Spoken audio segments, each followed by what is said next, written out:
നമസ്കാരം. കർക്കിടക മാസവും ദശപുഷ്പങ്ങളും എന്നതിനെ പറ്റിയാണ് ഞാൻ ഇന്നിവിടെ സംസാരിക്കാൻ പോകുന്നത്. മലയാള മാസത്തിലെ അവസാന മാസമായ കർക്കിടക മാസത്തെ മലയാളികൾ രാമായണ മാസമായാണ് കണക്കാക്കുന്നത്. കർക്കിടക മാസത്തിൽ ശീവോദിക്ക് വെക്കുക എന്നൊരു ചടങ്ങ് കൂടിയുണ്ട്. കുടുംബത്തിൽ ഐശ്വര്യവും സ്വച്ഛതയും വർദ്ധിപ്പിക്കുക എന്ന ആശയമാണ് ഇതിലുള്ളത്. ഞാൻ ഇവിടെ പറയാൻ പോകുന്നത് ദശപുഷ്പങ്ങളുടെ പ്രാധാന്യത്തെ പറ്റിയാണ്. ദശപുഷ്പങ്ങൾ എന്ന് പറഞ്ഞാൽ 10 പുഷ്പങ്ങളാണ്. ഈ പുഷ്പങ്ങൾക്കെല്ലാം അതിൻ്റെതായ ഗുണങ്ങളും ഈശ്വര ചൈതന്യവുമുണ്ട്. മുക്കുറ്റി, കറുക, നിലപ്പന, ചെറുള, കയ്യോന്നി, കൃഷ്ണക്രാന്തി, ഉഴിഞ്ഞ, പൂവാങ്കുറുനില, മുയൽച്ചെവി, തിരുതാളി എന്നിവയാണ് ദശപുഷ്പങ്ങൾ. ഇതിൽ ആദ്യത്തേതാണ് കറുക. ദശപുഷ്പങ്ങളിൽ ആദ്യത്തേത് കറുകയാണ്. ഗണപതി ഹോമത്തിനാണ് ഇത് ഉപയോഗിക്കാറുള്ളത്. ആദ്യത്തേനാണ് ദേവൻ.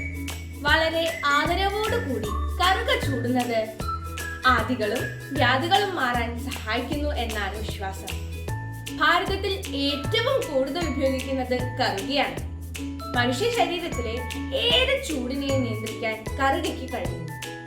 കറുകപ്പുല്ലിന്റെ നീര് പതിവായി കുട്ടികൾക്ക് നൽകിയാൽ ബുദ്ധിവികാസവും കൂടാതെ നട്ടെല്ല് സംബന്ധമായ രോഗങ്ങൾ, ഞരമ്പ് രോഗങ്ങൾ എന്നിവയ്ക്കും ഉത്തമ ഔഷധം കൂടിയാണ് കറുക. അടുത്തത് നിലപ്പന. ഇതിലെ ദേവത ഭൂമി ദേവിയാണ്. ഈ പൂവ് ചൂടുന്നതിലൂടെ പാപങ്ങൾ നശിക്കും എന്നാണ് വിശ്വാസം. ആയുർവേദത്തിൽ ഏറ്റവും പ്രധാനപ്പെട്ട ഒന്നാണ് നിലപ്പന. ഇത് മരുന്നായും ഉപയോഗിക്കുന്നു. അടുത്തത് ഉഴിഞ്ഞ. ഇന്ദ്രയാണിയാണ് ഇതിലെ ദേവത. അതിനാൽ തന്നെ ഇന്ദ്രവല്ലി എന്നും അറിയപ്പെടുന്നു. പൂക്കൾ ചൂടുന്നത് കൊണ്ട് ആഗ്രഹ സഫലീകരണം എന്ന വിശ്വാസം നിലനിൽക്കുന്നുണ്ട്. ഉഴിഞ്ഞ കഷായം വെച്ചു കുടിക്കുന്നത് മൂലം മലബന്ധം, വയറുവേദന എന്നിവ മാറാൻ സഹായകരമാണ്. അതുപോലെ തന്നെ മുടി കൊഴിച്ചിൽ, വാദം, നീര് തുടങ്ങിയവയ്ക്കും മികച്ച ഒരു ഔഷധമാണ് ഉഴിഞ്ഞ. അടുത്തതാണ് മുയൽ ചെവിയൻ. മുയൽ ചെവിയൻ മാംഗല്യ സിദ്ധിക്കാണ് ചൂടാറുള്ളത്. മുയൽ ചെവിയൻ അരച്ചു ചേർത്ത പാൽ നെറ്റിയിലാകെ പുരട്ടിയാൽ കൊളുത്തിക്കുത്തു മാറാൻ ഉത്തമമാണ്. തൊണ്ട സംബന്ധമായ സർവ്വരോഗങ്ങൾക്കും നേത്രകുളിർമയ്ക്കും ഇത് ഏറെ സഹായകമാണ്. അടുത്തത് പൂവാങ്കുറുനില. ചെറിയ നീലപ്പൂക്കളോട് കൂടിയ ചെടിയാണിത്.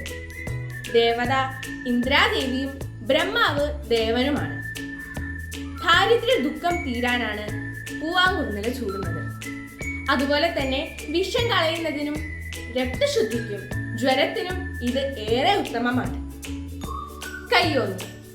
ബ്രഹ്മഹത്യ, മദ്യപാനം, മോഷണം, ഗുരുപത്നി ഗമനം എന്നിങ്ങനെയുള്ള പാപങ്ങൾ ചെയ്തവരുമായുള്ള കൂട്ടുകെട്ടുകൾ ശമിക്കാൻ കയ്യോന്നി ചൂടുന്നതിലൂടെ സാധിക്കുമെന്നാണ് പറയുന്നത്. ഇതിലെ ദേവൻ ശിവനാണ്. അടുത്തതായി ചെറുള. വെളുത്ത പൂക്കളോട് കൂടിയ ഒരു തരം കുറ്റിച്ചെടിയാണ് ചെറുള. ബലികർമ്മങ്ങൾക്കാണ് ഇത് സാധാരണയായി ഉപയോഗിക്കാറുള്ളത്. ശരീരത്തിലെ വിഷാംശങ്ങളെ പുറത്തു കളയുന്നതിന്, വൃക്കാരോഗങ്ങൾ തടയുന്നതിനും ഇത് ഏറെ ഫലപ്രദമാണ്. യമരാജനാണ് ഇതിലെ ദേവൻ. അടുത്തതായി തിരുതാളി. ദശപുഷ്പങ്ങളിൽ ഏറ്റവും വലുപ്പമുള്ള പൂക്കളാണ് ഈ തിരുതാളിക്കുള്ളത്. സ്ത്രീകളുടെ വന്ധ്യത മാറാൻ കഴിവുള്ള ഔഷധമാണിത്. മഹാലക്ഷ്മിയാണ് ഇതിലെ ദേവത. ഇത് ചൂടുന്നതിലൂടെ ദേവീ ചൈതന്യവും ഐശ്വര്യവും ഉണ്ടാകും എന്നാണ് വിശ്വാസം. അടുത്തതായി കൃഷ്ണക്രാന്തി. ഇത് ചൂടുന്നതിലൂടെ വിഷ്ണു പദപ്രാപ്തി എന്നാണ് വിശ്വാസം. ഓർമ്മക്കുറവ്, ബുദ്ധിക്കുറവ് എന്നിവയ്ക്ക് വിഷ്ണുക്രാന്തി വളരെ നല്ലൊരു ഔഷധമാണ്. ഇതിലെ ദേവൻ വിഷ്ണുവാണ്.